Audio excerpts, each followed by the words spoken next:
Beberapa mujizat Alkitab terjadi di waktu lalu, yang lainnya di waktu yang akan datang, dan beberapa terjadi di waktu kita. Situs yang Anda kunjungi hari ini adalah salah satunya. Selamat datang di Lembah Air Mata, atau dalam bahasa Ibrani disebut Emek Habacha. Berlokasi di dataran tinggi Golan di utara Israel, tempat ini adalah area di mana perang antar tank terbesar pernah terjadi sejak Perang Dunia Kedua di bulan Oktober 1973 pada Hari Raya Yom Kippur atau Hari Raya Pendamaian, yaitu perang antara Israel dan negara-negara Arab. Anda mungkin bertanya bagaimana ini bisa terhubung ke nubuatan Alkitab. Alkitab menyebutkan banyak janji mengenai pemulihan orang Israel, pemulihan terhadap tanah, dan pemulihan terhadap Tuhan mereka. Namun, kembali ke tanah air yang sudah terabaikan dan sunyi setelah pengasingan selama 2000 tahun yang menyakitkan bukanlah tugas sederhana yang bisa terjadi dalam semalam. Nubuatan Alkitab tersebut digenapi melalui perjuangan, kesabaran, dan pengorbanan.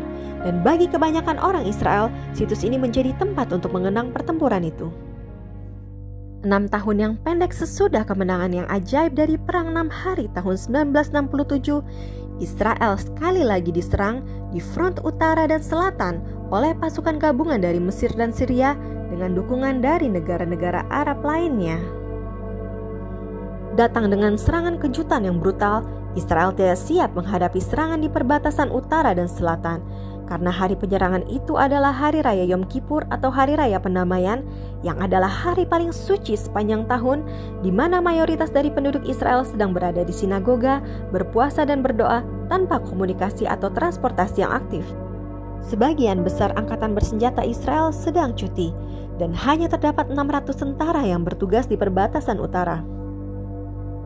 Pada tanggal 6 Oktober 1973, 60.000 tentara Syria didukung oleh ratusan artileri dan lebih dari 1.000 tank membanjiri perbatasan, berhadapan dengan pasukan kecil Israel, dan mereka bergegas ke barat melintasi dataran tinggi Golan. Dengan minimnya kapasitas pasukan Israel untuk menghentikan mereka, pasukan Syria dapat dengan mudah menaklukkan wilayah Galilea hanya dalam beberapa jam dan membelah Israel menjadi dua dengan pasukan Mesir yang menyerang dari selatan. 1 batalion tank Israel di bawah komando Kolonel Avigdor Kahalani menjaga barisan di tempat ini. Dalam keadaan kekurangan pasukan, senjata, amunisi, dan bahan bakar, serta terputus dari jalur suplai, mereka tetap mempertahankan area ini melawan pasukan yang luar biasa besarnya selama 4 hari sampai bala bantuan datang. Ketika perang berakhir, hanya tersisa 3 tank Israel yang masih beroperasi dalam pertempuran yang sengit tersebut, dan pasukan Syria akhirnya mundur dan masuk kembali ke wilayah Syria. Kemenangan ini sangat menentukan tapi sangat mahal, dan tempat ini mengenang tidak hanya kemenangan tersebut, tetapi juga banyaknya pasukan yang tidak pernah kembali lagi ke rumahnya dari perang ini. Perang ini menyelamatkan front utara dari kehancuran, yang juga pastinya menyelamatkan negara Israel dari kehancuran. Sejak saat itu, medan perang ini dikenal dengan nama Emek Habacha, Lembah Air Mata. Dan hari ini, Anda adalah bagian dari cerita ini. Terima kasih telah menonton. Apabila Anda ingin melihat versi lengkap dari video ini atau mempelajari lebih lanjut mengenai situs ini, silakan klik di bawah ini.